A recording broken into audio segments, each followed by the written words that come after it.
더불어민주당의 우원식 원내대표 연결해서 여러 가지 현안 한번 입장 들어보겠습니다. 여보세요. 네, 안녕하세요. 우원식입니다. 네, 안녕하세요. 얼마 전에 을도 이런 을이 없다고 이렇게 자탄을 하시던데 예. 요즘은 좀 어떠세요? 네, 마찬가지입니다. 힘드시죠, 많이? 집권 여당이 이제 여소야대 정국이고 또 우리 정부가 인수위가 없이 출발하다 보니까 네, 여러 가지 현안이 한꺼번에 얽혀 있어서요. 네네. 그래서 한 발 한 발 진전하기가 굉장히 어렵네요. 그래서 제가 원내대표가 되어서 한 달 반 동안 새 정부의 본격적인 출발을 위해서 열심히 협상을 했는데 네네. 이 국민들이 절박하게 요구하는 일자리 민생 추경을 국무위원 임명과 이렇게 연결시키잖아요, 야당이. 네네. 그래서 이게 누구 임명하면 저 추경 못한다 이렇게 돼서 뜻한 바대로 결론이 못 나서 아주 아쉬웠는데요. 네. 이제 앞으로 남아 있는 시간 동안 열심히 해봐야죠. 근데 지금 뭐 그 대표님께서 뭐 좀 어렵다고 말씀을 하시는데 근데 가만히 돌아보면 네, 인사청문회 놓고 보면 성적표가 아주 좋잖아요. 낙마 사례는 하나밖에 없지 않았습니까? 네 그렇습니다. 그럼 성적표 아주 사실은 좋은 편이라고 봐야 되는 거 아닙니까? 지금까지 한 분들 지금 이제 다시 세 분이 문제가 돼서 예. 한 분은 이제 오늘 임명을 했습니다만 그 전까지는 사실은 국민들이 보실 때 네. 이 낙마 사유가 그렇게 있었던 분들이 없었거든요. 한 분은 이제 분명하게 문제가 있어서 저희도 도저히 그 민심을 수습할 수 없다, 안 되겠다 예. 이렇게 저희 여당에서도 그렇게 이야기를 했고요. 예. 그분은 정리를 했고 나머지 분들은 그렇게 문제가 있었던 게 아니었기 때문에. 네. 그러면 이제 아직 이제 그 몇 분 아직 뭐 청문회 뭐 진행되고 또 아직 뭐 그 보고서 채택이 안 된 그 후보자들도 있으니까요. 네네. 마무리가 잘 될 거라고 보세요? 마무리 잘 돼야죠. 이제 새 정부가 이제 출발하고 예. 지금까지 우리가 이제 이 새 정부 출발하기까지 얼마나 어려운 과정을 겪었습니까? 네네. 국정농단의 국정 공백에 외교와 안보와 경제 민생의 위기가 첩첩이 겹친 속에서 이 정부가 출발했잖아요. 네. 그런 속에서 이게 한 발 한 발 진전해 가는데 어렵긴 합니다만 그래도 정부가 순조롭게 출발할 수 있도록 국회가 도와줘야죠. 근데 지금 이제 그 김상곤 그 사회부총리 겸 교육부 장관 후보자는 뭐 경과 보고서가 채택이 됐으니까 네네. 그런데 송영무 조대엽 두 후보자는 지금 야당에 강력히 반발하고 있는데 네네. 임명장까지 갈 거라고 그렇게 낙관을 하세요? 글쎄 그건 아직 결정된 바가 아니고요. 예. 오늘 이제 청와대에서 보고서 채택을 못했기 때문에 기일을 다시 정해서 보고서 채택을 해달라 이런 거거든요. 예. 그러니까 이제 10일까지인데 대통령께서 G20 회의를 갔다가 돌아오시는 날이 10일입니다. 그러니까 그때까지 하고 그때 여론이나 국회의 어떤 방향이나 또 제기됐던 문제들에 대한 검토를 거쳐서 할지 말지는 그때 가봐야 되는 거죠. 근데 뭐 청와대에서 이제 다시 그 보내달라고 재송부 요청을 했다라고 하는 건 이전의 경우를 놓고 보면 그래도 안 되면 바로 임명하겠다 이런 뜻이 내포돼 있는 것으로 해석을 해야 될 것 같은데요. 이러면 그렇지는 않습니다. 그렇지는 않습니까?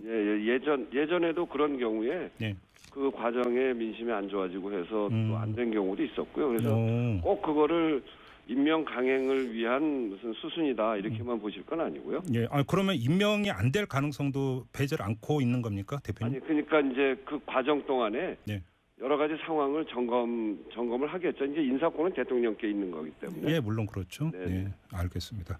자, 그리고 또 하나가 추경인데요. 지금 당장 그 오늘 이게 지금 그 변수가 생긴 게 뭐 자유한국당은 뭐 하더라도 다른 야당과 함께 추경 이제 심의를 하기로 하지 않았었습니까? 네네 그렇습니다. 바른정당하고 국민의당이. 그렇죠. 근데 지금 바른정당이 김상곤 사회부총리 겸 교육부 장관 후보자의 그 임명 이것과 관련해서 국회 보이콧을 선언을 했단 말이죠. 네네. 추경 심의도 마찬가지인데 이러면 어떻게 되는 겁니까?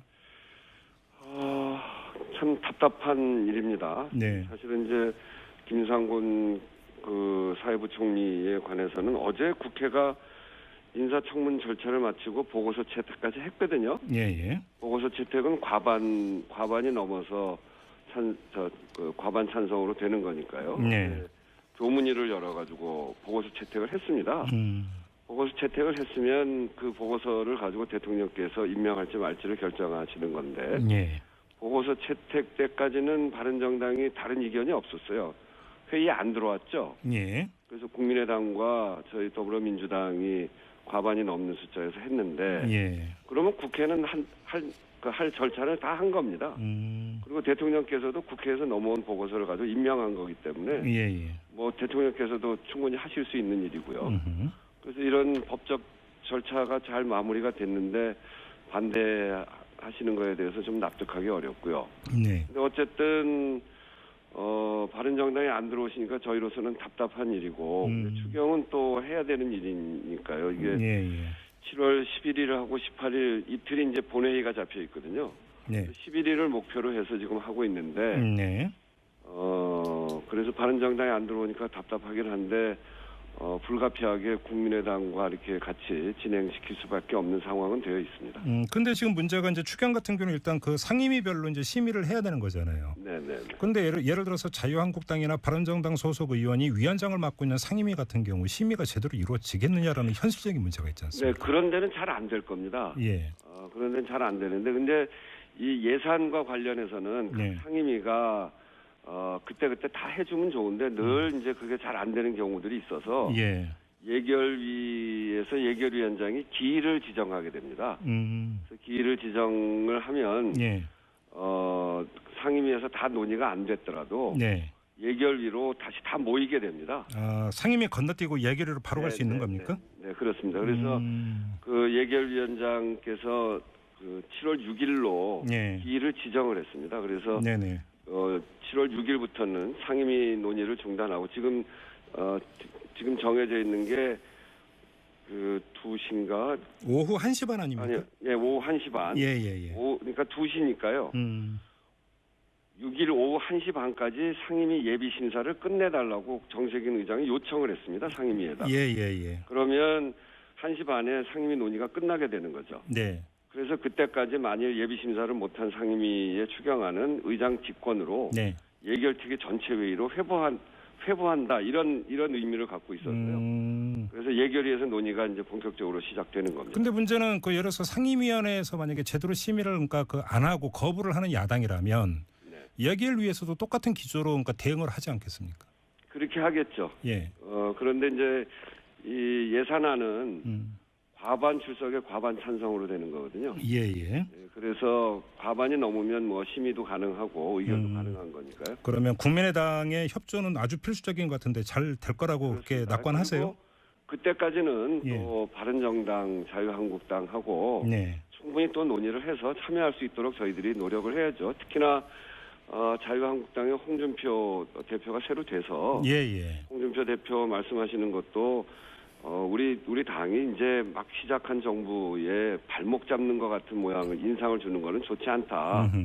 그래서 인사청문회와 추경 그리고 정부조직법 이거는 별개로 추진하는 것이 좋겠다. 이런 뉘앙스로 이야기를 하셔서 그런데 또 기대도 가져보고요. 그리고 지금 이제 문제를 제기하고 있는 부분에 대해서 저희도 충분히 또 설명도 하고 추경의 필요성, 추경은 정말 뭐 다른 걸 다 제쳐놓더라도 국민의 삶을 위해서 필요한 거 아니겠습니까? 그래서 그렇게 말씀도 드리고. 그런데 지금 말씀하셨는데 홍준표 대표는 그렇게 이야기를 했지만 원내사령탑은 당대표가 아니라 원내대표 아닙니까? 정우택 원내대표인데. 네, 그렇습니다. 정우택 원내대표는 원내 일은 내가 한다.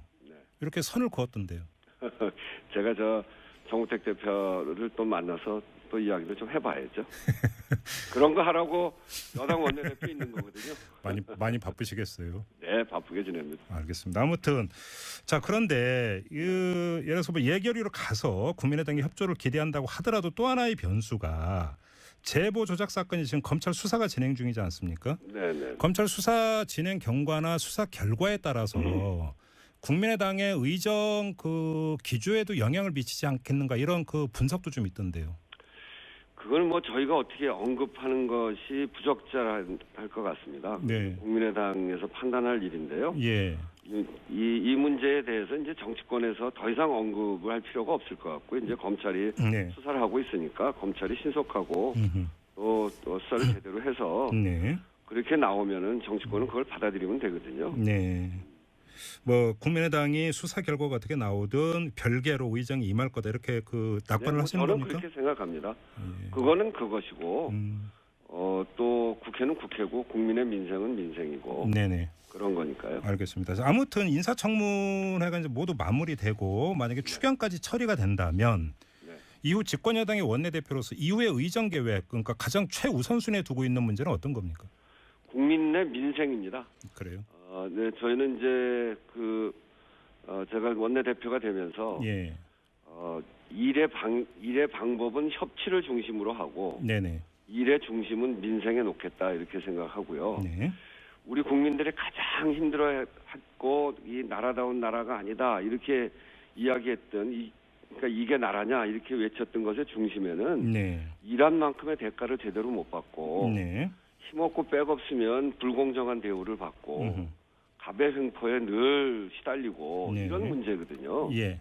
그래서 결국 그런 문제들 때문에 민생이 무너지고 이 서민들의 삶이 어려워진 거 아니겠습니까? 네. 그래서 일한 만큼 대가를 받고 공정하고 불평등하지 않은 세상을 만드는 일이 가장 중요한 일이라고 생각하고요. 좀 더 구체적으로 그러면 어떤 예를 들어서 의원과 관련해서 어떤 게 있을 수가 있는 겁니까? 일테면 자영업과 관련해서는 상가임대차보호법이 상가임대차보호법이나 카드 수수료 인하를 위한 예예. 법률이 있을 수 있겠고요. 예, 그리고 예. 특히 비정규직 부분에 있어서는 비정규직 보호 법안, 그리고 중소기업에 있어서는 하도급 대금을 제대로 받게 하는 것, 네. 그리고 그 기술 탈취를 방지하는 법, 뭐 이런 것들, 네네. 이런 것들이 아주 중심적인 과제죠. 그리고 요즘 복합 쇼핑몰이라고 해서 아주 대형 유통재벌들이 예예. 골목상권을 싹 쓸어가거든요. 엄청난 규모로 짓고 뭐 이러는 거 그래서 말씀하시는 거예요? 우리나라의 자영업이 뭐 이제 거의 다 무너져가고 있는 상황이어서요. 예예.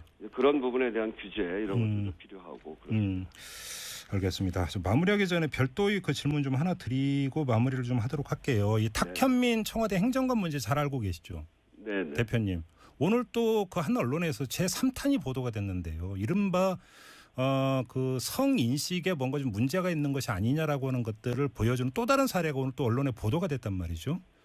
그 전에 민주당 소속 여성 의원들 같은 경우는 청와대 입장을 전달하기도 했다 이렇게 밝힌 바가 있었는데 이 문제 어떻게 처리해야 된다고 생각하세요? 그 문제에 관해서는 여러 의원들도 문제 제기를 했고요. 예예. 그래서 청와대가 이미 잘 알고 있는 문제고. 예. 그래서 그거는 아마 국민들 보시기에 가장 적합한 방식으로 정리가 될 겁니다. 그건 어떤 말씀이세요? 그럼 인사 조치가 있을 거라고 그러니까 그렇게 말씀하시는 겁니까? 아니 그거는 이제 청와대가 판단할 일이다 이런 얘기입니다. 혹시 그러면 당 차원에서 다시 입장을 전달할 계획 이런 건 없습니까, 대표님? 근데 사실은 이제 그런 문제에 대해서 예. 저희가 내부적으로 이런저런 논의를 하고 있고요. 예예. 그 방안에 대해서는 나중에 잘 정리가 되면 제가 말씀드리도록 하겠습니다. 당 안에서도 그럼 논의가 되고 있는 겁니까? 아니면 청와대 안을 말씀하시는 겁니까 지금 말씀? 의원들 사이에서도 논의가 있고, 예예. 그래서 의원들의 의견도 전하기도 하고, 예. 그러고 그런 것들을 가지고 청와대에서 판단을 해 나가겠죠. 뭐 청와대에서는 뭔가 기뜸이라든지 이런 것도 없었습니까? 네, 아직은 뭐 그런 건 없습니다. 알겠습니다. 자, 말씀 여기까지 드릴게요. 고맙습니다, 대표님. 될 거라고 보세요? 마무리 잘 돼야죠. 이제 새 정부가 이제 출발하고 예. 지금까지 우리가 이제 이 새 정부 출발하기까지 얼마나 어려운 과정을 겪었습니까? 네네. 국정농단의 국정 공백에 외교와 안보와 경제 민생의 위기가 첩첩이 겹친 속에서 이 정부가 출발했잖아요. 네. 그런 속에서 이게 한 발 한 발 진전해 가는데 어렵긴 합니다만 그래도 정부가 순조롭게 출발할 수 있도록 국회가 도와줘야죠. 근데 지금 이제 김상곤 사회부총리 겸 교육부 장관 후보자는 경과 보고서가 채택이 됐으니까 네네. 그런데 송영무, 조대엽 두 후보자는 지금 야당에 강력히 반발하고 있는데 네네. 임명장까지 갈 거라고 그렇게 낙관을 하세요? 글쎄 그건 아직 결정된 바가 아니고요. 예. 오늘 이제 청와대에서 보고서 채택을 못했기 때문에 기일을 다시 정해서 보고서 채택을 해달라 이런 거거든요. 예. 그러니까 이제 10일까지인데 대통령께서 G20 회의를 갔다가 돌아오시는 날이 10일입니다. 그러니까 그때까지 하고 그때 여론이나 국회의 어떤 방향이나 또 제기됐던 문제들에 대한 검토를 거쳐서 할지 말지는 그때 가봐야 되는 거죠. 근데 청와대에서 이제 다시 보내달라고 재송부 요청을 했다라고 하는 건 이전의 경우를 놓고 보면 그래도 안 되면 바로 임명하겠다 이런 뜻이 내포돼 있는 것으로 해석을 해야 될 것 같은데요. 이러면 그렇지는 않습니다. 그렇지는 않습니까? 예전에도 그런 경우에 네. 그 과정에 민심이 안 좋아지고 해서 또 안 된 경우도 있었고요. 그래서 꼭 그거를 임명 강행을 위한 무슨 수순이다 이렇게만 보실 건 아니고요. 예. 그러면 임명이 안 될 가능성도 배제를 않고 있는 겁니까, 대표님? 아니 그러니까 이제 그 과정 동안에 네. 여러 가지 상황을 점검을 하겠죠. 주어져 남아 있는 시간 동안 열심히 해봐야죠. 근데 지금 뭐 그 대표님께서 뭐 좀 어렵다고 말씀을 하시는데, 근데 가만히 돌아보면 네. 인사청문회 놓고 보면 성적표가 아주 좋잖아요. 낙마 사례는 하나밖에 없지 않았습니까? 네, 그렇습니다. 그럼 성적표 아주 좋은 편이라고 봐야 되는 거 아닙니까? 지금까지 한 분들 지금 이제 뭐 다시 세 분이 문제가 돼서 그중에 한 분은 이제 오늘 임명을 했습니다만 그 전까지는 사실은 국민들이 보실 때 이 낙마 사유가 그렇게 있었던 분들이 없었거든요. 한 분은 이제 분명하게 문제가 있어서 저희도 도저히 그 민심을 수습할 수 없다, 안 되겠다 이렇게 저희 여당에서도 그렇게 이야기를 했고요. 그분은 정리를 했고 나머지 분들은 그렇게 문제가 있었던 게 아니었기 때문에. 네. 그러면 아직 이제 그 몇 분 아직 뭐 청문회 뭐 진행되고 또 아직 뭐 그 보고서 채택이 안 된 그 후보자들도 있으니까요. 네네. 마무리가 잘 더불어민주당의 우원식 원내대표 연결해서 여러 가지 현안 한번 입장 들어보겠습니다. 여보세요. 네, 안녕하세요. 우원식입니다. 네, 안녕하세요. 얼마 전에 을도 이런 을이 없다고 이렇게 자탄을 하시던데 요즘은 좀 어떠세요? 네, 마찬가지입니다. 힘드시죠, 많이? 집권 여당이 이제 여소야대 정국이고 또 우리 정부가 인수위가 없이 출발하다 보니까 여러 가지 현안이 한꺼번에 얽혀 있어서요. 네네. 그래서 한 발 한 발 진전하기가 굉장히 어렵네요. 제가 원내대표가 되어서 한 달 반 동안 새 정부의 본격적인 출발을 위해서 열심히 협상을 했는데 이 국민들이 절박하게 요구하는 일자리 민생 추경을 국무위원 임명과 이렇게 연결시키잖아요, 야당이. 네네. 그래서 이게 누구 임명하면 저 추경 못한다 이렇게 돼서 뜻한 바대로 결론이 못 나서 아주 아쉬웠는데요. 네. 이제 앞으로 이제 인사권은 대통령께 있는 거기 때문에. 예, 물론 그렇죠. 네, 알겠습니다. 자, 그리고 또 하나가 추경인데요. 지금 당장 오늘 이게 지금 그 변수가 생긴 게 뭐 자유한국당은 뭐 하더라도 다른 야당과 함께 추경 이제 심의를 하기로 하지 않았었습니까? 네, 그렇습니다. 바른정당하고 국민의당이. 그렇죠. 근데 지금 바른정당이 김상곤 사회부총리 겸 교육부 장관 후보자의 그 임명 이것과 관련해서 국회 보이콧을 선언을 했단 말이죠. 네. 추경 심의도 마찬가지인데 이러면 어떻게 되는 겁니까? 참 답답한 일입니다. 네. 사실은 이제 김상곤 그 사회부총리에 관해서는 어제 국회가 인사청문 절차를 마치고 보고서 채택까지 했거든요. 보고서 채택은 과반이 넘어서 과반 찬성으로 되는 거니까요. 교문위를 열어가지고 보고서 채택을 했습니다. 보고서 채택을 했으면 그 보고서를 가지고 대통령께서